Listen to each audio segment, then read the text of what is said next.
बिस्मिल्लाहिर्रहमानिर्रहीम। Class 9 physics national book foundation का chapter number 3 हमने स्टार्ट किया हुआ है। इससे पिछले लेक्चर में हमने Newton first law of motion को डिस्कस किया था, जिसमें हमने देखा था कि किस तरह से मास और इनर्शिया आपस में रिलेट करते हैं कि अगर मास ज़्यादा होगा तो इनर्शिया भी ज़्यादा होगा और अगर मास कम होगा तो इनर्शिया भी कम होगा। ये पूरा लेक्चर मैंने डिटेल से आपके साथ शेयर किया। अगर आपने वो वीडियो नहीं देखी तो पहले आप Newton first law of motion की वीडियो देख लें और उसके बाद आप इस वीडियो पे वापस आ जाएं। ठीक है, आज का हमारा टॉपिक है Newton second law of motion. ठीक है, व्हाट कॉजेज एक्सेलरेशन यानी कि चेंज इन वेलोसिटी, कि किस तरह से एक्सेलरेशन प्रोड्यूस होती है यानी कि वेलोसिटी में चेंज आता है, यानी कि rate of change of velocity ही जो है वो हमारे पास एक्सेलरेशन होती है। ठीक है, we can get this answer from Newton's first law of motion as, Newton's first law of motion क्या कहता है कि एक एक्सटर्नल अनबैलेंस्ड नेट फोर्स जो है हमें चाहिए होती है। अगर हम वेलोसिटी को चेंज करना चाहते हैं किसी भी ऑब्जेक्ट की, तो हम क्या करेंगे, एक external unbalanced net force apply करेंगे उस पर। Newton went further and related acceleration to inertia और mass that it tend to reduce this acceleration.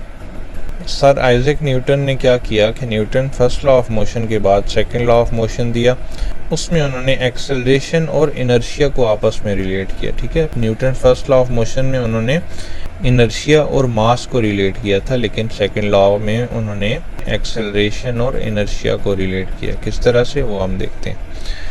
The acceleration produced by a net force acting on an object or mass is directly proportional to the magnitude of the force, यानी कि A is directly proportional to F net। जब भी कोई भी net force किसी भी object पे लगती है, अप्लाई होती है, तो उसमें एक्सेलरेशन प्रोड्यूस होती है और वो जो एक्सेलरेशन प्रोड्यूस होती है वो डायरेक्टली प्रोपोर्शनल होती है उस फोर्स के मैग्नीट्यूड पे जो आपने अप्लाई की है। यानी कि किसी भी एक ऑब्जेक्ट पे अगर आपने ज़्यादा नेट फोर्स अप्लाई की है तो ज़्यादा एक्सेलरेशन प्रोड्यूस होगी, अगर कम नेट फोर्स अप्लाई की है तो एक्सेलरेशन भी कम प्रोड्यूस होगी। डायरेक्टली प्रोपोर्शनल का ये मतलब होता है कि अगर एक चीज़ बढ़ रही है तो दूसरी चीज़ भी बढ़ेगी, एक चीज़ कम हो रही है तो दूसरी चीज़ भी कम होगी। ठीक है, and in the direction of the force, जिस डायरेक्शन में फोर्स लग रही है एक्सेलरेशन भी उसी डायरेक्शन में प्रोड्यूस होगी। यानी कि अगर आप इस डायरेक्शन में फोर्स लगा रहे हो तो एक्सेलरेशन भी इसी डायरेक्शन में प्रोड्यूस होगी। ठीक है, the directly proportional symbol is a proportionality sign. ठीक है, ये जो सिंबल है ये डायरेक्टली प्रोपोर्शनल का साइन है, यानी कि सिर्फ प्रोपोर्शनल भी कहते हैं, यानी कि एक चीज़ बढ़ रही है तो दूसरी चीज़ भी बढ़ेगी। In other words, the greater the unbalanced net force the greater the acceleration. अब इस पूरे पैराग्राफ को उसने कंक्लूड करके आपको बता दिया कि अगर अनबैलेंस्ड नेट फोर्स ज़्यादा होगी तो एक्सेलरेशन जो प्रोड्यूस होगी वो भी ज़्यादा होगी। ठीक है, The acceleration of an object being acted on by a net force is inversely proportional to the mass of the object, यानी कि A is equals to 1/m। इस पैराग्राफ में उसने हमें एक्सेलरेशन और नेट फोर्स का रिलेशन बताया है और इस पैराग्राफ में उसने हमें एक्सेलरेशन और मास का रिलेशन बताया है। यानी कि जब भी नेट फोर्स किसी ऑब्जेक्ट पे अप्लाई होती है तो एक्सेलरेशन प्रोड्यूस होती है उस ऑब्जेक्ट में, तो वो एक्सेलरेशन जो प्रोड्यूस होती है वो इन्वर्सली प्रोपोर्शनल होती है उसी ऑब्जेक्ट के मास के। यानी कि एक ऑब्जेक्ट का मास ज़्यादा है तो उसमें एक्सेलरेशन कम प्रोड्यूस होगी और अगर उसका मास कम है तो उसमें एक्सेलरेशन ज़्यादा प्रोड्यूस होगी। इन्वर्सली प्रोपोर्शनल का ये मतलब है। ठीक है,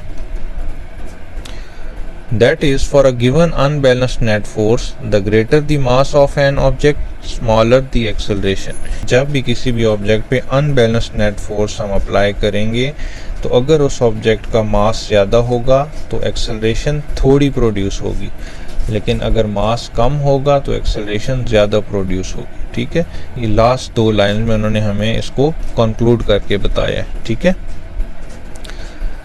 Combining these effects of net force and mass on acceleration gives, अब आप क्या करें, इस वाले पॉइंट को और इस वाले पॉइंट को कंबाइन कर दें अगर, तो हमारे पास क्या आ जाता है कि एक्सेलरेशन जो है वो net force divide by mass है। जैसे कि देखें ये एक्सेलरेशन है, ठीक है, और ये प्रोपोर्शनल है, डायरेक्टली प्रोपोर्शनल है एफ नेट के। ठीक है,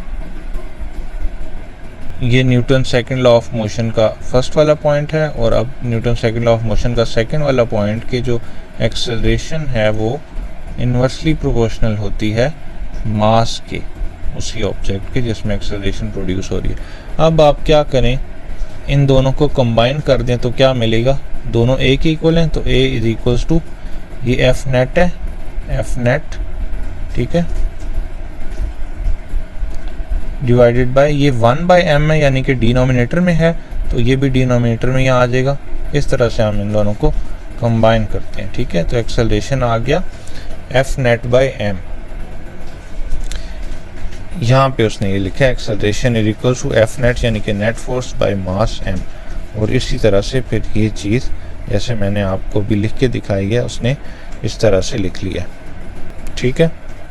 this is Newton second law of motion which can be formally stated as, अब उसने प्रॉपर डेफिनेशन हमें दे दी है Newton second law of motion की। क्या कहता है Newton second law of motion, the acceleration of an object as produced by a net force is directly proportional to the magnitude of the net force, ठीक है।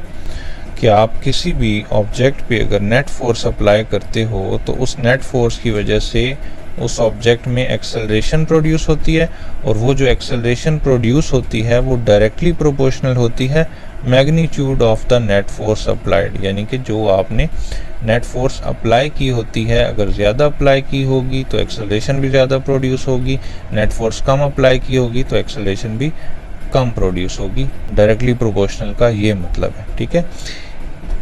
In the same direction as the net force, यानी कि जो acceleration produce होगी उसकी direction वही होगी जो नेट फोर्स अप्लाइड की होगी। अगर नेट फोर्स इस डायरेक्शन में अप्लाई की है तो एक्सेलरेशन भी इसी डायरेक्शन में प्रोड्यूस होगी, ठीक है। अब सेकंड वाला part Newton second law of motion का, and inversely proportional to the mass of the object, जो एक्सेलरेशन प्रोड्यूस होगी फोर्स अप्लाई करने से वो इनवर्सली प्रोपोर्शनल होगी उस ऑब्जेक्ट के मास के। अगर उस ऑब्जेक्ट का मास कम है तो एक्सेलरेशन ज़्यादा प्रोड्यूस होगी, और अगर मास ज़्यादा है तो एक्सेलरेशन कम प्रोड्यूस होगी, ठीक है। और Newton second law of motion को इक्वेशन की फॉर्म में ऐसे लिखते हैं F is equals to ma, ठीक है। ये जो फार्मूला है ये यूज़ होता है आपके न्यूमेरिकल्स में भी बहुत ज़्यादा यूज़ होगा, और वैसे भी बहुत कॉमन है, आपको ये याद होना चाहिए, ठीक है। As an example considered in the figure 3.12a, ये आपकी फिगर 3.12a है, ठीक है। Mass m is the mass of the system, when net force acts it produces an acceleration a, ठीक है। यानी कि ये आपके पास कोई भी ऑब्जेक्ट है जिसका मास है m, अगर एक बंदा इस मास पे इस डायरेक्शन में फोर्स लगा रहा है तो जो एक्सेलरेशन प्रोड्यूस होगी इस मास में वो भी a प्रोड्यूस होगी, ठीक है। और फिगर बी में बताया जा रहा है कि अगर सेम मास पे दो बंदे फोर्स लगाने लग जाएं तो फोर्स 2f हो जाएगी, सिंगल मास हो अगर तो क्या होगा, एक्सेलरेशन भी 2a हो जाएगी, सही है। मतलब कि ज़्यादा फोर्स लगा रहे हैं तो एक्सेलरेशन भी ज़्यादा प्रोड्यूस हो रहा है, कम फोर्स लगा रहे हैं तो एक्सेलरेशन भी कम प्रोड्यूस हो रहा है। यही बात उन्होंने यहाँ पे लिखी हुई है कि in figure 3.12b the force is doubled by keeping the mass same, कि अगर आप फोर्स को डबल कर दो यानी कि दो बंदे फोर्स लगाने लग जाएं और मास वही हो सिंगल, तो क्या होगा, एक्सेलरेशन जो है वो डबल हो जाएगी।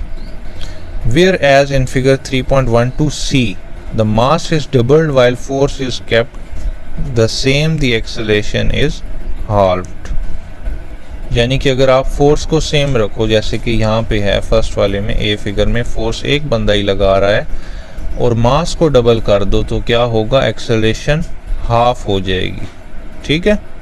Newton second law of motion also enable us to define system international SI unit of force, Newton represented by symbol n। और Newton second law of motion जो है ये क्या करता है, ये हमारी हेल्प करता है SI यूनिट ऑफ फोर्स को डिफाइन करने में, जो कि है न्यूटन। किस तरह से, ये देखें।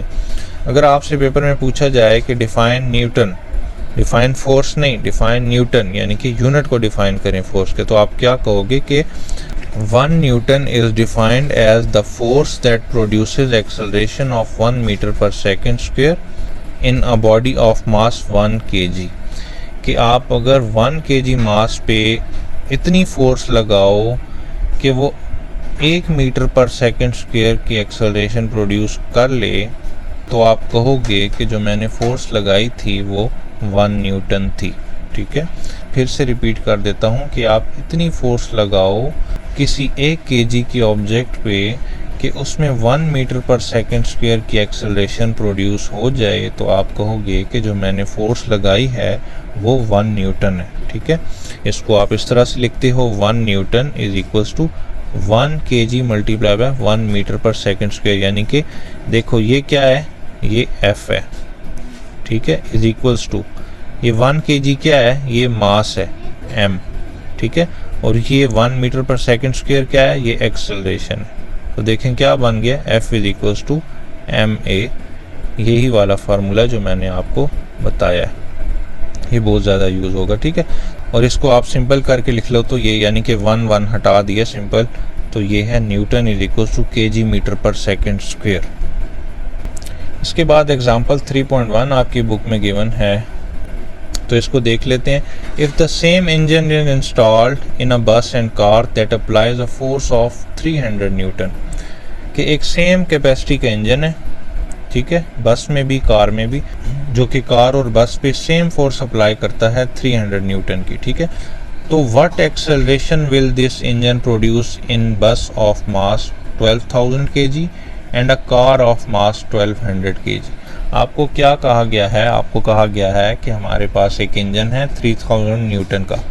ठीक है, हमने कार में भी सेम इंजन इंस्टॉल कर दिया और बस में भी सेम इंजन इंस्टॉल कर दिया, और कार का जो मास है वो 1200 kg है और जो बस का मास है वो 12,000 kg है। तो आप बताओ कि ये इंजन कितनी एक्सेलरेशन प्रोड्यूस करेगा बस में और कार में। तो सबसे पहले आप गिवन डेटा लिख लो, मास ऑफ बस गिवन है आपको, MB से रिप्रेजेंट कर दो। ठीक है, B का मतलब बस, ये छोटा सा जो M के नीचे B लिखा हुआ है ना, इसका मतलब है बस, इज इक्वल्स टू 12,000 kg। इसी तरह मास ऑफ कार लिख लो, इसके साथ क्या लिखो, M के नीचे छोटा सा C लिखो आप। ठीक है, 1200 kg, और जो फोर्स है वो दोनों की सेम है 3000 न्यूटन। ठीक है, तो आपको रिक्वायर्ड क्या है, एक्सेलरेशन इन बस AB और एक्सेलरेशन इन कार AC, यानी कि बस की जो एक्सेलरेशन है उसके नीचे B लिख दो और जो कार की एक्सेलरेशन है उसके नीचे C लिख दो। तो इस प्रॉब्लम में आप same Newton second law of motion का फार्मूला यूज करोगे, जो होता है F is equals to ma। ठीक है, तो आपने एक्सेलरेशन फाइंड करनी है, तो क्या करो, एक्सेलरेशन को इधर ही रखो, M को उधर लाके F के नीचे डिवाइड कर दो, तो ये बन जाएगा A is equals to F by M। ठीक है, अब बारी बारी पहले बस के लिए फाइंड कर लो, फिर कार के लिए फाइंड कर लेना। तो जब बस के लिए फाइंड करोगे तो एक्सेलरेशन भी बस वाली लगाओगे, यानी कि AB, और मास भी बस का लगाओगे, यानी कि MB, और फोर्स तो दोनों की सेम है। इसमें यहाँ पे वैल्यूज पुट कर लो। ठीक है, F 3000 न्यूटन है दोनों के लिए, और मास ऑफ बस जो है वो 12,000 kg हमें गिवन है। इसको आप क्या करो, डिवाइड कर लो, तो आपके पास आंसर आ जाएगा, एक्सेलरेशन ऑफ बस is equals to 0.25 metre per second square. ठीक है, और इसी तरह से आपको कार के लिए भी फाइंड करने का कहा हुआ है, तो आप क्या करो, अब सारा डेटा भी कार का पुट करो जो गिवन है, यानी कि एक्सेलरेशन ऑफ कार फाइंड करनी है तो AC लिख दो, और F जो है वो दोनों का सेम है 3000 न्यूटन, और यहाँ मास ऑफ कार में 1200 kg जो गिवन है वो लिख लो। ठीक है, यहाँ भी हमने इस डेटा को पुट कर लिया, इसको कैलकुलेट करोगे जब आप, तो आपके पास आ जाएगा acceleration of car is equals to 2.5 metre per second square. ठीक है, एक्सेलरेशन का जो यूनिट होता है वो मीटर पर सेकंड स्क्वायर या सेंटीमीटर पर सेकंड स्क्वायर इस तरह से होता है, यानी कि सेकंड स्क्वायर होता है, और जो सिंपल वेलोसिटी होती है उसमें सिंपल आपके पास आ रहा होता है कि मीटर पर सेकंड या सेंटीमीटर पर सेकंड। ठीक है, तो आज का हमारा लेक्चर इतना ही था। नेक्स्ट लेक्चर में इंशाल्लाह हम Newton's third law of motion को डिस्कस करेंगे। तो अगर आपको वीडियो पसंद आई हो तो प्लीज़ लाइक, कमेंट और शेयर ज़रूर कीजिएगा, और चैनल को सब्सक्राइब करके बेल नोटिफिकेशन भी ऑन कर दीजिएगा, ताकि जो भी मैं लेटेस्ट वीडियो अपलोड करूं वो आप तक सबसे पहले पहुंच जाए। नेक्स्ट वीडियो में मिलते हैं, तब तक के लिए अल्लाह हाफिज़।